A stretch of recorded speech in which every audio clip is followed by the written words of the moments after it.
Virginia Union University, we are encouraging you, inviting you to enroll today into the seminary, STVU, School of Theology, Samuel DeWitt Proctor School of Theology.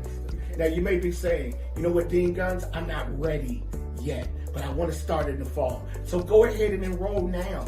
Go enroll now, vuu.edu, and then find theology, the theology tab, click it on and start the journey. It's not challenging, it's not difficult, but it is stretching. So why not right now, go to vuu.edu and enroll in STVU. We are waiting on you because we believe that if you come to STVU, you will never be the same. Welcome, everybody. Welcome to the monthly installment of Dean's Conversation. I am so amazingly excited to be here. I need you to do us a favor. I need you to invite. I need you to go right now and invite others to join us, especially if you are an alumnus of the school and or if you desire to come to STVU. Is no better place. And so I need to encourage you to do that right now. Invite. As you know, this is the second Monday. And every second Monday, we will have our Dean's Conversation. It is sponsored, as you can see, by the Samuel DeWitt Proctor School of Theology under the Center for Lifelong Leadership and Learning. It is an opportunity for me as the dean and or my designee to spend some time with alumni, with faculty, with staff, and with thought leaders, with influencers, if you will, in theological education. It's an opportunity to have some real meaningful conversation. Some of it will be extremely theological. Some of it will be extremely practical. And some of it, like tonight, will sit in the middle. And so I'm excited about tonight. I wanted to take a moment to invite you to register for our Ellison Jones Convocation. You can see it on the screen now. Ellison Jones Convocation. It's named after two amazing men, John Malchus Ellison and Miles Jones. Miles Jones was my and Bishop Rudolph McKissick's preaching professor. And as you can see, this year, we have some amazing people. Dr. Mary Young, who spent years at the School of Theology, Pastor Cedric Rouson, Pastor Arthur Jackson from Miami, Dr. Stephanie Joy Griggs, Dr. Gina Stewart, Dr. Lance Watson, and closing us out will be Dr. Melva Sampson. And our presenters will be Dr. Angela Sims, who is the president of Colgate Rochester, and Dr. Theron Williams, who pastors the Mount Carmel Church, has a brand new book out. I'll show it to you. And one of our amazing professors in chairs, Dr. Nathaniel West. I want you to understand that registering and coming to Ellison Jones is not just about the School of Theology. We want to invite you from all over the country to come, no matter whether you've been to the school or not. You want to come to Ellison Jones. It is the premier preaching conference in America, and I promise you, you will be blessed by it. So why not go ahead and register as well, like I'm going to do. Your church can also register. So persons that can't get there physically or in person, you can have your ministers and your leaders and your church viewing Ellison Jones and being a part of it. And as well, we will have a virtual registration. And so we're looking forward to a tremendous opportunity. Well, tonight, my brother beloved, one of the honored alumni of the School of Theology. He is truly phenomenal preacher, an amazing pastor, but he's also a thought leader. He is someone who truthfully has taught in the seminary. He's been an adjunct, and he does an amazing job whenever he assumes that role. And so I'm honored tonight to have Bishop Rudolph McKissick Jr. as our guest for the conversation with the dean. Welcome, Bishop. Thank you for coming, man, and being a part of this. What's going on, my brother, Mr. Dean? How are you, man? I'm good, man. Every time you say that, I want to say something to you, but because don't say it on here. I can't say it up here. But I'm honored, man, that you are a part of tonight. As you know, you are very dear to me in terms of this assignment, and you have kept your word to me from day one about your commitment to your school. to a Yes, school sir. that truthfully was an amazing part of shaping you. So let's kind of jump right in. When did you go? When did you attend the School of Theology? And then the bigger question is, why from Jacksonville, Florida, in the 80s? Right. In the 80s, why did you attend the Samuel Whit Proctor School of Theology? Well, man, first of all, let me just say how proud I am of everything you're doing, and you know, if our leaders were still alive, my father-in-law, Dr. Jones, they would be so proud of how you have positioned the school. It's what I saw. Everything that's going on, that's coming, is what I saw. And man, I'm seriously, as a brother, but more importantly, as an alumnus, I'm proud of where the School of Theology is going. I really am. That means a lot. So I was at what was back then, it was the School of Theology at Virginia Union University. 1987 is when I came, graduated in 1990. I came, little known fact probably, I had already been accepted into Southwestern Theological Seminary. I was going to Southwestern to get a master's in church music. Really? Yes. You have never told me that. Over 30 years, you have never shared that with me. Let me back up a little further. Wow. The first thing I was going to do was going to chaplaincy. When my father ordained me in 1986, 1989, it was 88. It was for me to go into the chaplaincy. My father-in-law sat me down in his office at Good Shepherd and said to me, I've known your father since 1979, have the utmost respect for him, but chaplaincy is not what you're supposed to do. Really? Yes. Yes. That shifted me away from chaplaincy and put me on the road to pastoring. But I switched from Southwestern when my dad had Miles Jones come and do a preaching conference at the church. I just went just to see what it was all about, because one of my dad's sons, G. Vincent Lewis, talked so much about Miles Jones. I just wanted to see what it was really all about, you know. I was so captivated by how he manages scripture. And then he preached this sermon that Sunday, I'll never forget, In Search of Brothers. And I was so blown away that I knew at that moment Virginia Union was where I needed to be.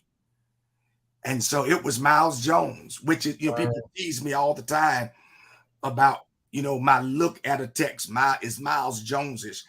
It's because he's the reason I went to Virginia Union. Absolutely. Yeah. And it's interesting, man. I want to go back a little because I think that you're choosing an HBTI, an Historic Black Theological Institution, and the impact that it's had on the Black church and the Black pulpit.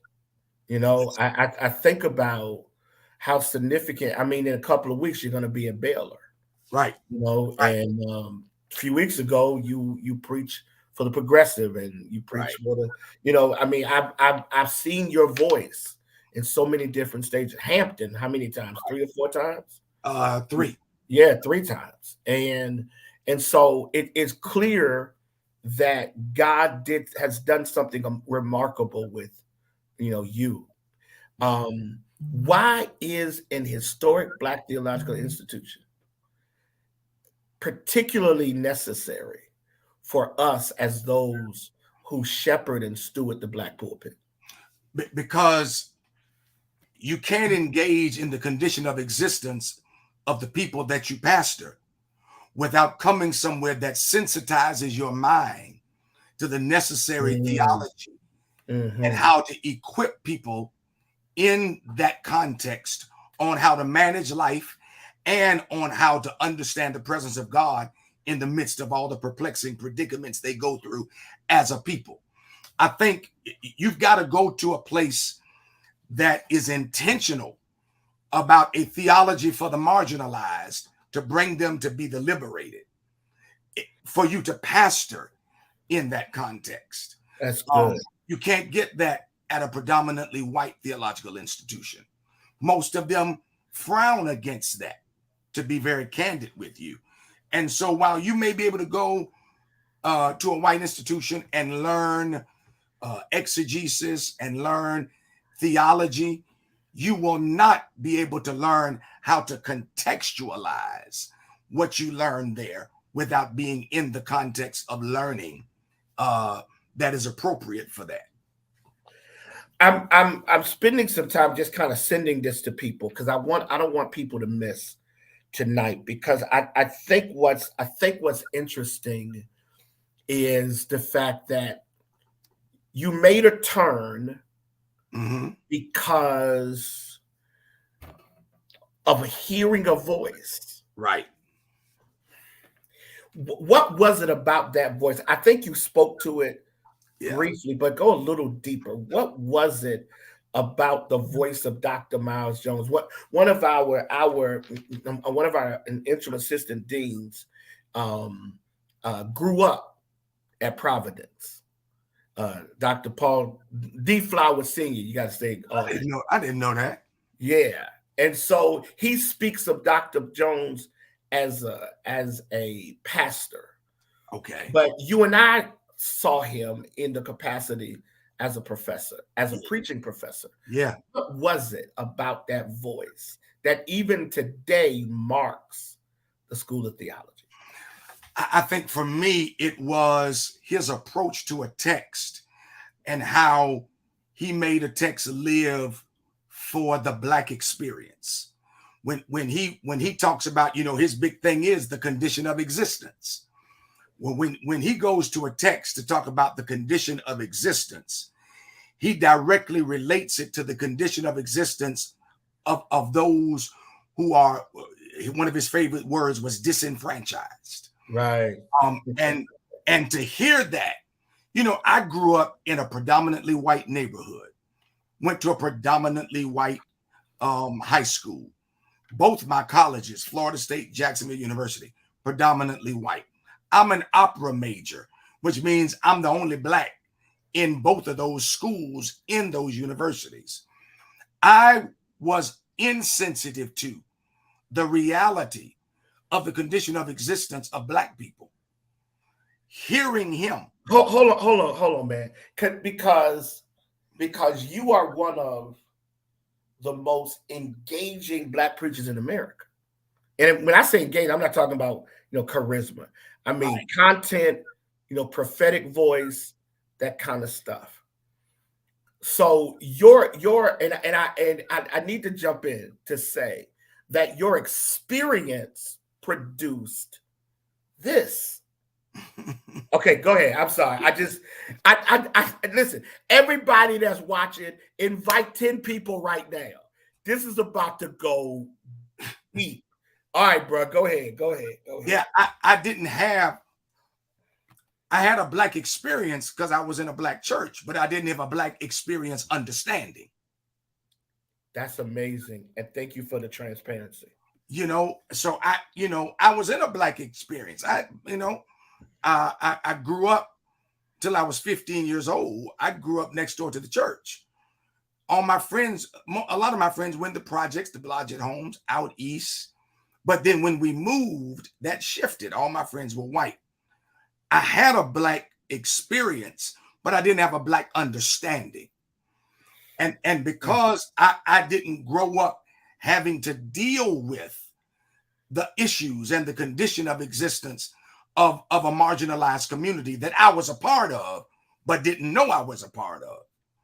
It was hearing Miles Jones that introduced me to the reality that not going through it doesn't mean I'm not part of it. Wow. Not going through some of the disenfranchisement doesn't mean that I'm not a part of that community. Wow. And as a part of that community, it's my responsibility to understand the plight of the oppressed and to understand the context of the disenfranchised so that I can particularize my proclamation to help lift them from the enclave of despair. That's another Miles Jones phrase. To lift them from the enclave of despair and to help them find liberation in their personhood. And so I had not been a part of that. And hearing him couch his language in terminology of liberation liberated me, and enlightened me, which led to liberating me. That's huge. It's interesting because I think that one of the challenges, and I see one of our professors is watching, Dr. West. I'm Nathaniel West, who will be presenting at Ellison Jones. I'm going to do every commercial time I can. Dr. West, thank you for joining us tonight. One of the things that I think that you raised, and it's interesting because I think sometimes we as people of color, we as Black folk, are hard on our institutions because of infrastructure challenges. Yeah. Financial aid issues or student account issues. And I get it. But you raised the real reason why we need to endure sometimes what appears to be the inferiority of infrastructure. Yes. Make it into the classroom. So when I think of the people who are presently teaching and the people who are presently engaged in the formation of our students, I think of the Patricia Gould Champs and the Vesta Smiths, the West and right. All of these folk, the Kims and Wafanakas, and of course James Harris, all these folk, man, McKissick, all these people who are part of this, the Jets, all of them. And I think of them and I think of the work that they're doing. And the thing that I raised the question of is who will have your testimony? Yeah. So Dr. McKissick, tonight I call you Dr. McKissick. Because these folk need to know that you have all earned degrees. Nothing was given to you. There's no donated dignity over here. Everything was given to you. So, Dr. McKissick, how does a historic Black theological institution walk with you through your liberation process? That's good. That's a major statement you just made. How does it walk through with you? I think it starts with the reality that a Black institution is going to be family and not just student. Yes. And because we are family, because we are a tribe, there is an obligation, I think, to introduce us to concepts we may not know, to introduce us to the reality of who we are, and to introduce us to the God who is always on the side of the oppressed, not to the exclusion of others, but to the intention of who we are, and sometimes to the subtraction of the God they showed us.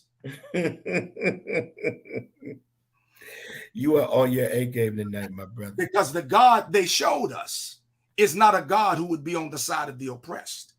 And the God they introduced us to was a God of agape, but their agape is void of an ethic of love. So they try to introduce us to a God who just says we love everybody, when in reality, they don't introduce us to the God whose ethic of love says you really aren't loving everybody if you demoralize, if you disenfranchise, and if you don't fight through preachment and policy for the liberation and equity of people who don't look like you.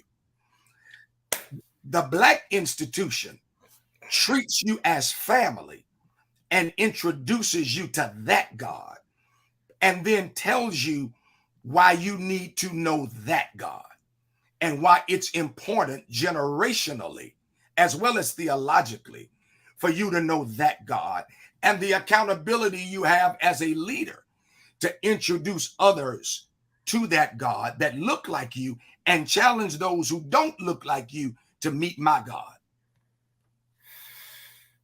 Okay, so I've got this whole list of questions that I had for you. Now it's just kind of gone. It's gone down another path. First of all, I want every person up here to invite someone, especially if you are an alum of the School of Theology. You ought to be very proud tonight of your school. You ought to be very proud tonight of what your school has produced. Your school has produced the dean, the present dean of the School of Theology. Your school has produced one of the leading preaching and pastoral and thought leaders in this country today. And so I need everybody inviting someone. I need everybody. I'm looking at the numbers. I need us to get up. And here's why. Because I think that when you think about theological education, people think it's sitting in a classroom with some elitist person whose job is to introduce you to information that you can't use in your congregational context or in your vocation, and you're getting this quote unquote static degree. And that's not the School of Theology. No. The School of Theology is a school that is existential and not just educational. It teaches you how to exist. It is about enlightenment and not just education. It is not about elitism. That was one of the great things I loved about coming to Virginia Union. When I came to Virginia Union, for instance, I didn't believe in women preachers because I didn't understand at that time that my theology had been formed by social mores and context that had been oppressed. That's really good. So when I get to Virginia Union and I see all these women in my first class, I'm like, what the hell have I walked into? Because most of our theology, Dean, is founded on sociological suppositions and not theology. It is geographically context. So in the South, the cultural and social mores of the South are very patriarchal and misogynistic. Well, I don't know that if this is all I've known. So I get to Virginia Union and the engagement of community and the engagement of the professor that wants to introduce me to this God who does not deal with or tolerate oppressive language or oppressive existence shifted me. But it wasn't just because I sat in a classroom and read books. It was because I sat in a classroom and got engaged in community that began to shift my understanding of theology. So, okay. So first of all, I'm looking at the thread. So I'm not disengaged, and I'm watching people say stuff like, "How do I get in?" Right? How do I get in? Oh, I want to transfer. And so let's take 30 seconds right now. Ray, put up how people can register for the school, because I think you're doing a whole lot more for your school than just having a conversation with your friend, right? And I'm gonna say this boldly, with your dean. All right, Ray, is it possible for you to put that up for me now? A way to register or how you can register for the school. And I need someone who's on staff. I don't know if Carrie or Paul or Laura, someone is available to do this. But put it in the chat. There you go, right there. Thank you. Put it in the chat as well. Listen, right now, you can begin this theological journey. The journey that Dr. McKissick is talking about. So profoundly. You can begin the journey. And those of you who are watching as well, if you know of somebody, right now, send them this, www.vuu.edu/theology, and you can begin the journey. We are committed to pushing you to the next level. We're committed. As well, I'm just putting the thread as well, was the Napoleon Bradford put a Dr. Flowers email in the thread, and I want to make sure that you understand that you can register for our October term, which begins, I believe, October 17th. You can register and become a part of the School of Theology. Let's kind of shift a little. Okay. To talk about because one of the things that's happening is that School of Theology is about to unveil a leadership track. we're working on it, and we're about to unveil a leadership track. Tell us how you understand leadership. Good. That's good. To me, leadership is summed up in one word, but then I'll expand it. Leadership is influence. But to me, leadership is influence that maximizes the efforts of others towards achieving a certain goal.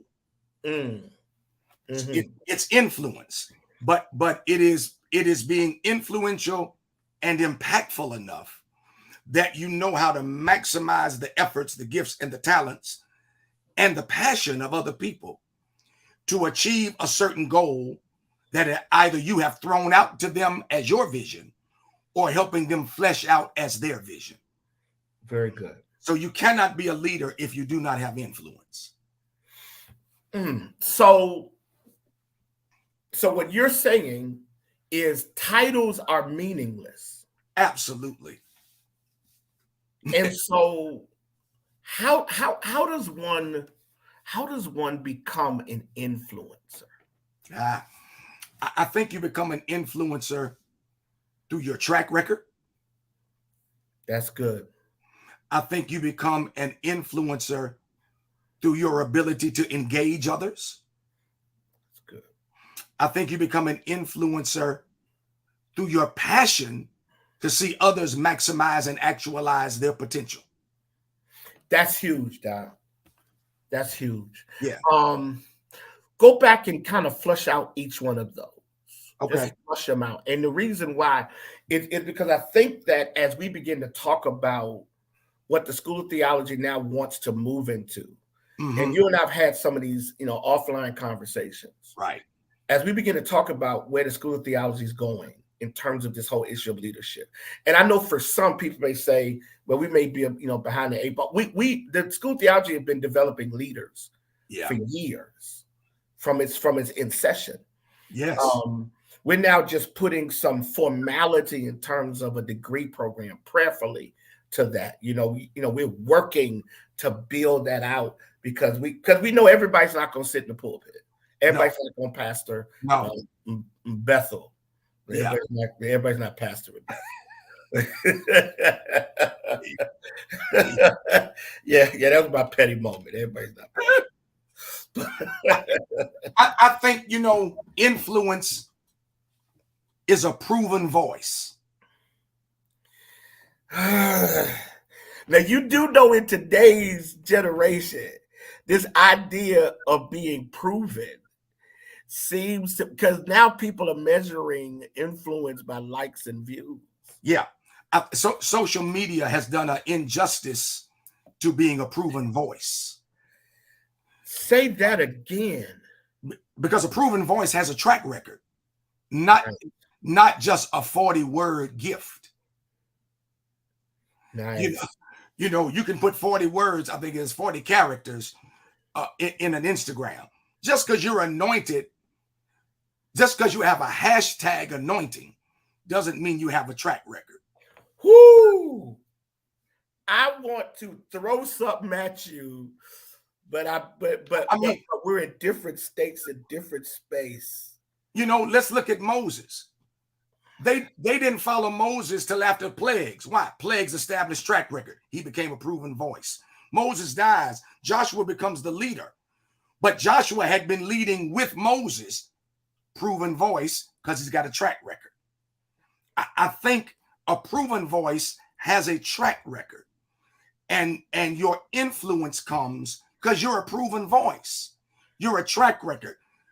Unfortunately, today, we have a generation, not all of them, but we have a generation of pastors who now define influence by look and charismata. And I'm not talking about charismata spiritually, but because someone has a certain charisma and because they have cultivated a certain hashtag eloquence, we now deem them someone we want to be up under.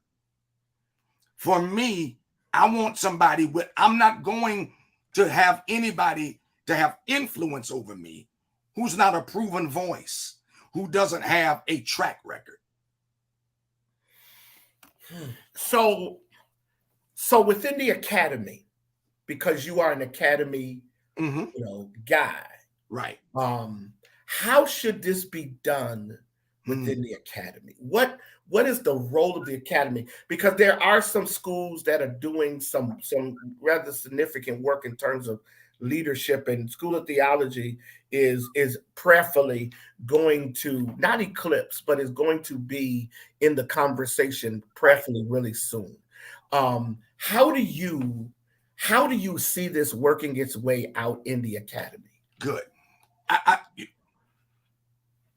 Let's use an analogy of Houston and Dallas. All right. And let's say Houston is where the church is. Dallas is where the church needs to be. Right. What we do is tell people why they need to leave Houston and go to Dallas. We tell them how great it is in Dallas and how better it is in Dallas than Houston. We don't give them the map. Leadership is giving them the map, not just telling them why Dallas is better than Houston. And I think what happens a lot in leadership, in seminars and conferences and in academia, we teach them what's in Dallas. We show them what they can be in Dallas, but we don't give them the map on how to get to Dallas. And I think what the academy has to begin to do is give people the map of transition that takes me from Houston to Dallas, shows me the right road to get there, tells me what I may have to leave in Houston to go there. We don't, that's what we need to deal with if we're going to really operate and optimize leadership excellence. We've got to do more than just tell them Dallas is where it's at now. Dallas is digital marketing, social media ministry, hybrid. We can tell them all of that. That's what Dallas is. But we don't give them a map and show them how to get there. And I think that's the job of education and enlightenment. Teach them how to put together a plan. Walk a pastor or a leader through the plan. Give them all the tools they need for the journey, for the drive. And that's transition. That ain't change. So, okay, so you threw the word in there. I was trying to get there. I've been trying to slow walk us through it, because right now people are scratching their heads, going, "This is a lot."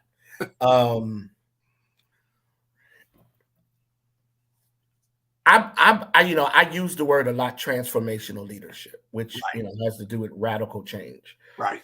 But recently, and one of the reasons you're up here, beside the obvious, is that we had a conversation and you started talking about this whole idea of transitional leadership. Right. And, because whenever people use the word post-pandemic church, I reject it, because I believe, and I'm trying to introduce within the seminary, that if we're going to deal with this, anything about pandemic, it needs to be pandemic impacted. Right. Right. Because our generation will never be past the pandemic. No.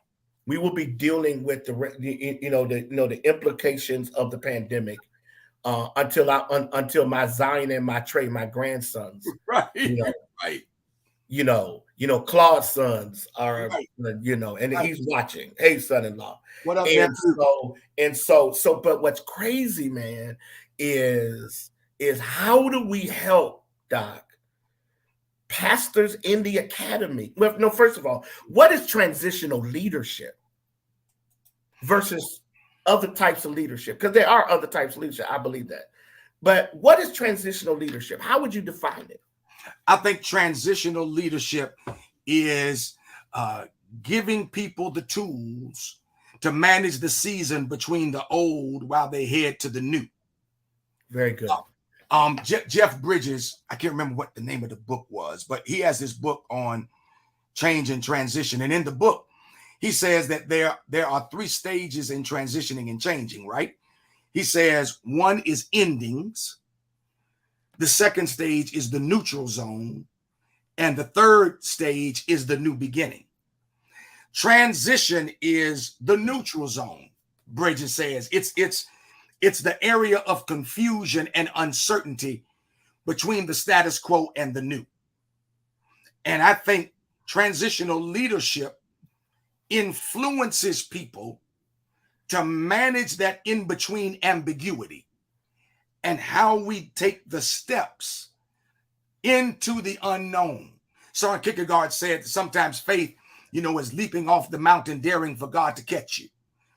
That's the neutral zone. But giving people the practical steps and the theological understanding of how to handle the season of ambiguity between leaving what you don't want to leave and going to where God wants you to be.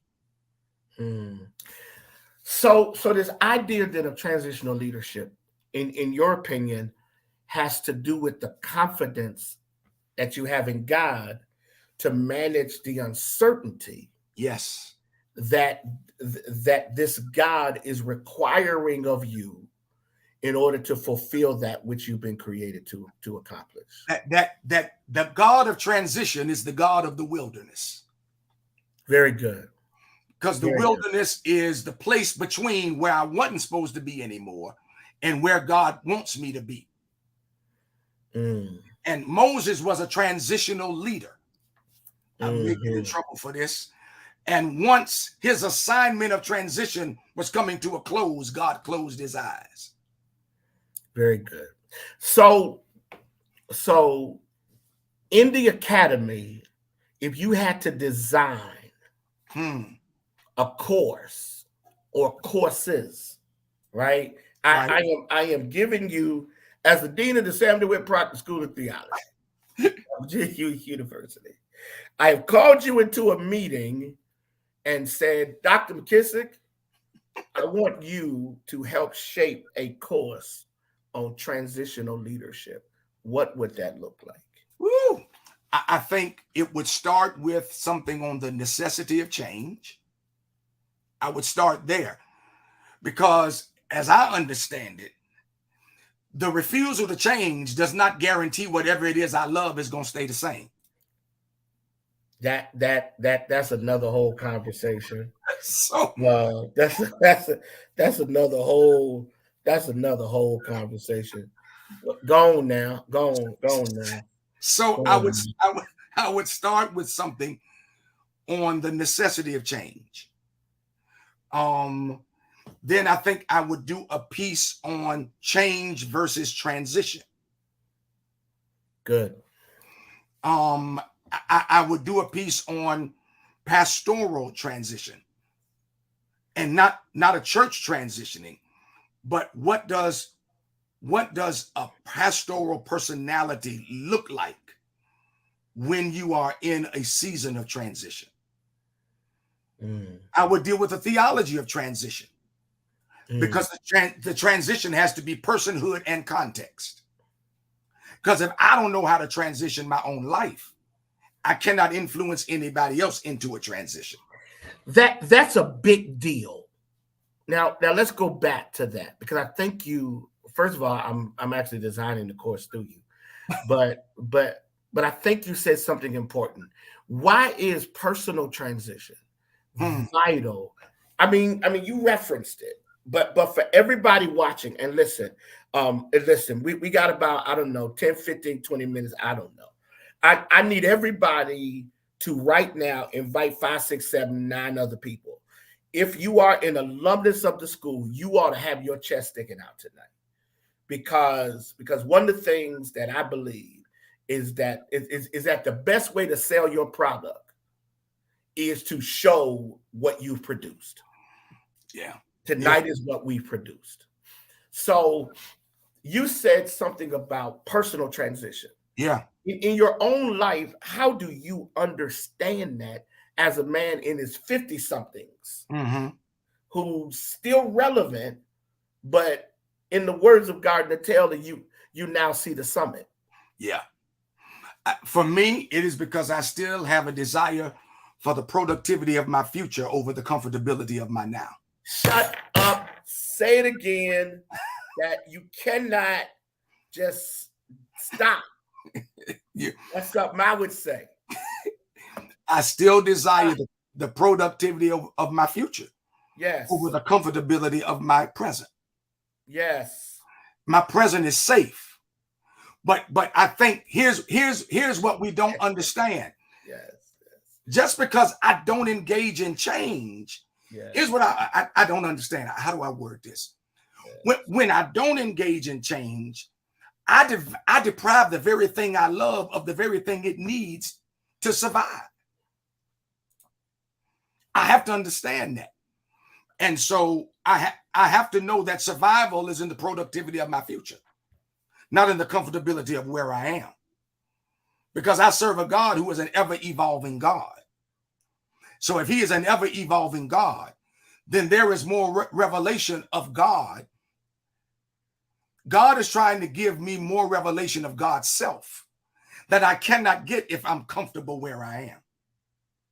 I still desire, in the words of the hymn, morning by morning, new mercies I see. For me, that mercy is revelation of God's self. It's when I get revelation of God's self, I get revelation of the self God wants me to be and where God wants me to be. So I keep alive. I learned it from my dad at 95. My dad will be 95 next month. He's taking piano lessons. He had nerve to tell me he wanted to enroll in the School of Theology. I'm like, come on, man, don't do this.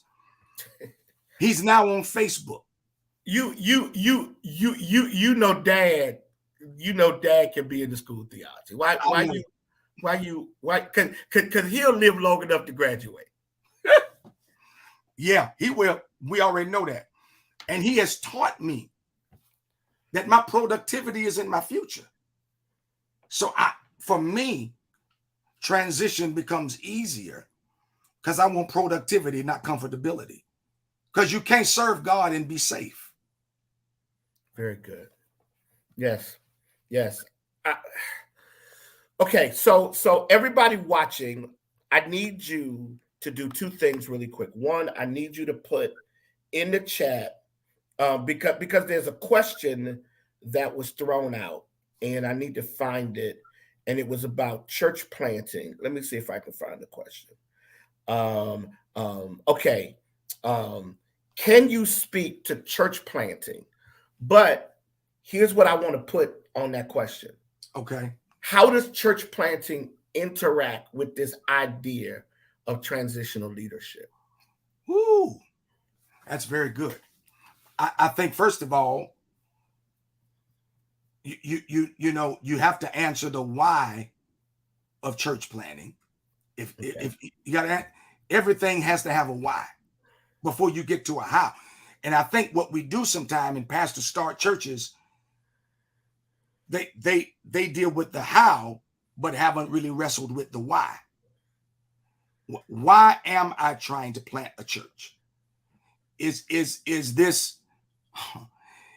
this godly design or human desire? You know, is it the rush to pastor more than it is to be in his will, God's will? I think that's, you got to answer the why.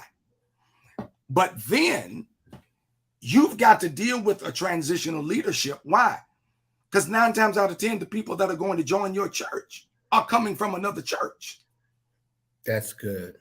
So you've got to understand, they're coming into your church with an embedded theology, a theology about God, a theology about church, a theology about the pastor.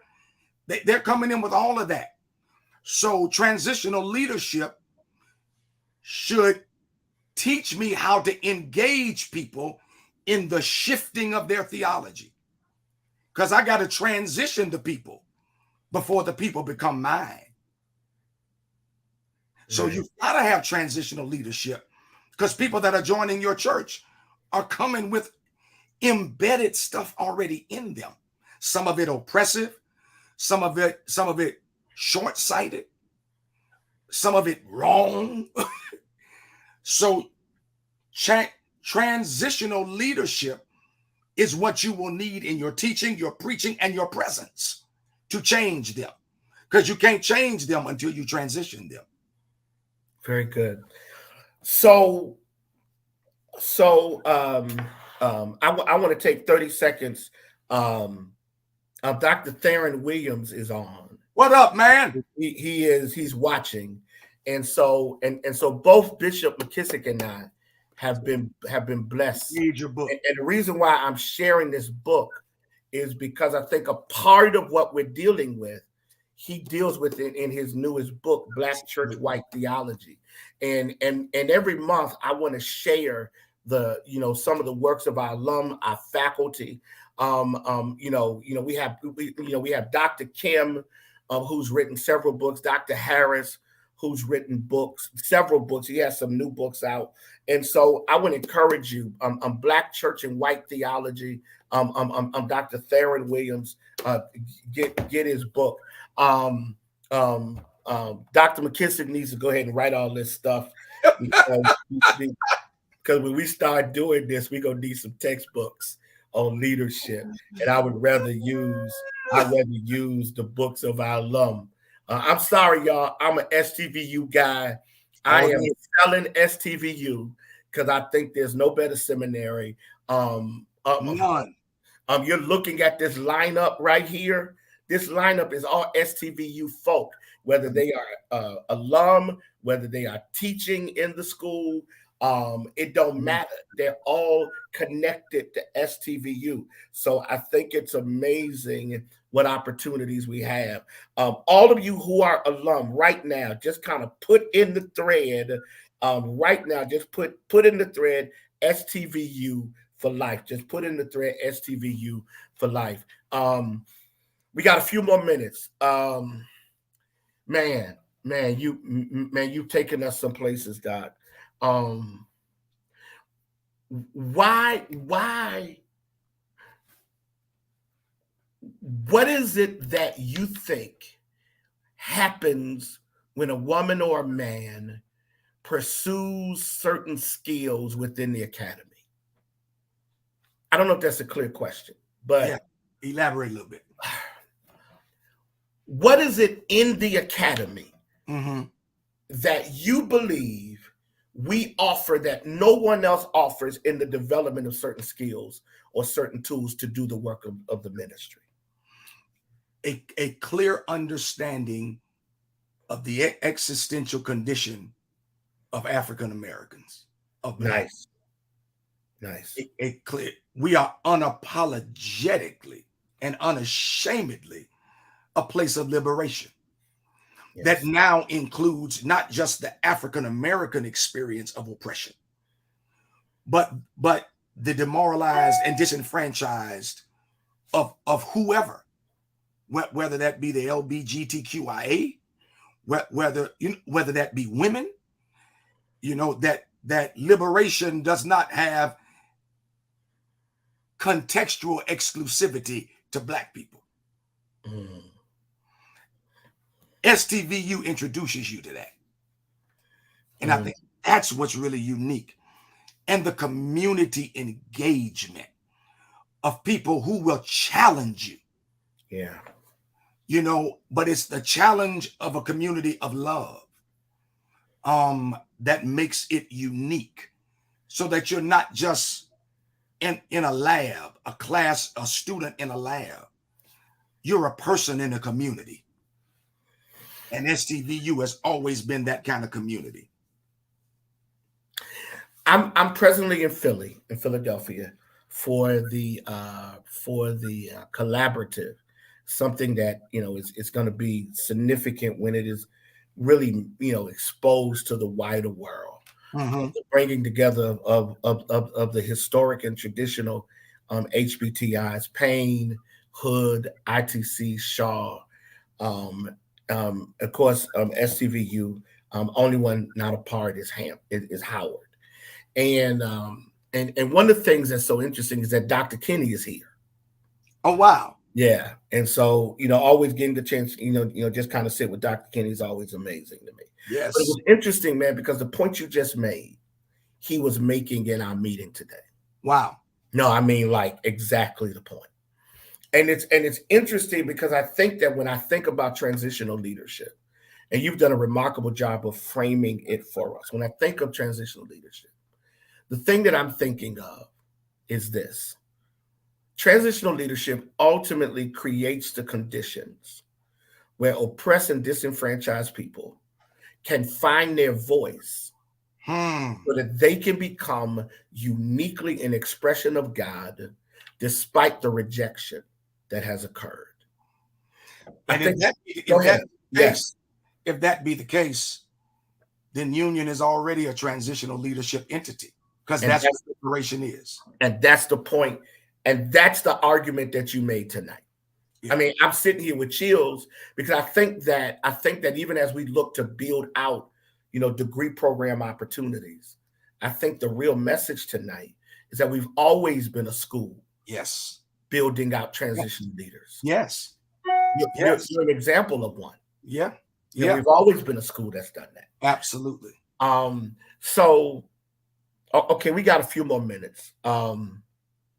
What do you want to see the Black church become moving forward? What is Dr. Rudolph Waldo McKissick Jr.'s vision for the Black church?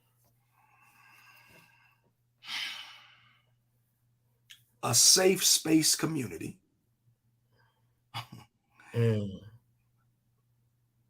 People who are oppressed in their everyday life need a safe space to be reminded of a God who is on their side, and a safe space to learn how to affirm and activate their voice.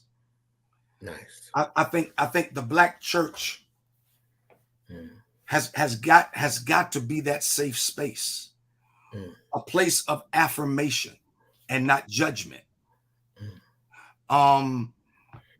We've got to get out of the Sunday morning experience and become more community conscious and have a communal consciousness that impacts and leaves imprint on the communities around us. I would love to see the Black church become more socio-political. You cannot be Black. Well, no, you should not be Black and a Black pastor who does not engage in the socio-political minutia that we live in America. Nice. Notice I've said nothing about worship, because we got that down. If we would concentrate on being everything I just said as much as we concentrate on being worship, the Black church would be powerful. I think now the Black church is powerful in worship, but not as powerful in engagement.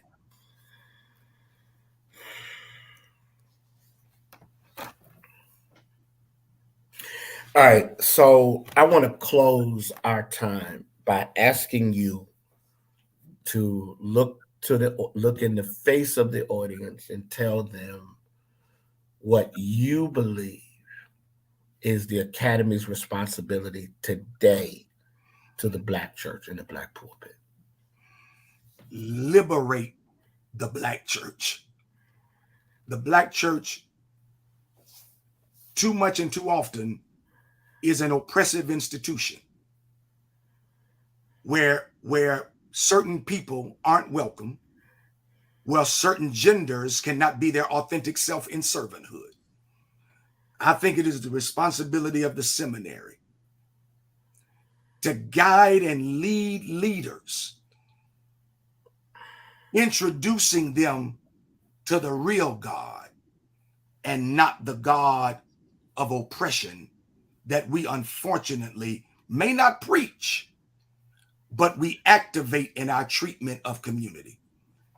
The seminary has got to prepare leaders on how to influence people, not just teach us how to educate them, but teach them how to be, in the words of Miles Jones.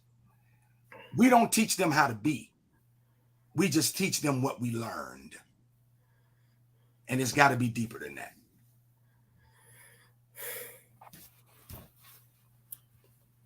Reverend Dr. Bishop Rudolph Waldo McKissick Jr. Well done. Thank you, man. Bless you, my brother. Man, listen. I need everybody to share this.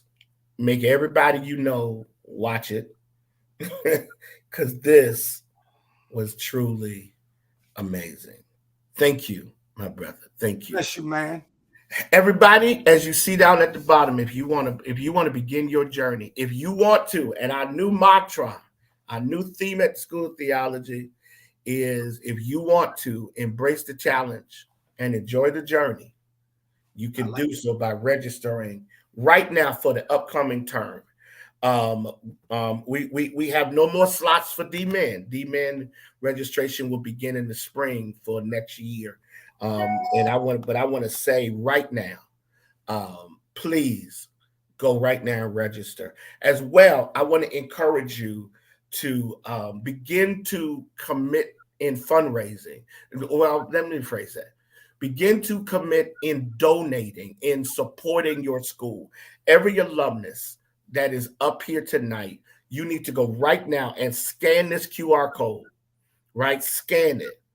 500 for 50. Right now, we're probably at about 40 to 45 alumni. No way should we not be able to raise by Easter. By Hampton of next year, $300,000. We're also challenging those of you who will to commit $25,000 within 2 years to the school for our endowment campaign. And we're challenging 10 churches to commit to doing that. My church is committed to doing it. Bishop McKissick committed Bethel Church to do it. And so please, right now, go. Let's go back to the other one. Even if you don't go to the School of Theology, it's $50 a month. We started it in July. And so that means some of you got to catch up. Catch up, right? I do it every month. It's $50. It comes out of my account. I do it every month. And some people say, well, why don't you just pay the $600? Well, you could do that. But I want to be in the disciplined behavior of donating, of giving, of pledging, and then giving this $50 a month to my school. I need us to do this. Student debt is real. Trying to get to the next level as an African-American school is real. I deal every day with student debt. I deal every day with issues facing us financially. I'm trying to push us to the next level, and I need your help to do it. And so help us, help our faculty and our staff accomplish the work by donating $50 a month. Man, you spend that in fast food. $50 a month. So why not make a commitment to do that? Finally, Ellison Jones. Last year, Rudolph Waldo McKissick preached until we got mad. We got angry that he did that to us last year. We got angry, and he did it in the middle of the day. He got angry that he did that. Well, this year, there's some other folk that's going to probably make me angry. They preachers too. You don't want to miss this. They are preachers. Everybody up there is connected to the School of Theology. Yep. Because we are a leader in the development of voices in this country. Everybody up there is either an alum or a faculty member, whether adjunct or full-time. Everybody that's preaching and teaching this year. As well on Wednesday, and this is why you need to get here, we will be honoring our forever dean, Dean John W. Kinney. We will be honoring our forever dean. At 12 o'clock is our luncheon, and there will be a special thing done to honor Dean Kinney. We'll be talking about it soon. And then that night, Dr. Gina Stewart will be preaching and celebrate the life of Dr. John W. Kinney.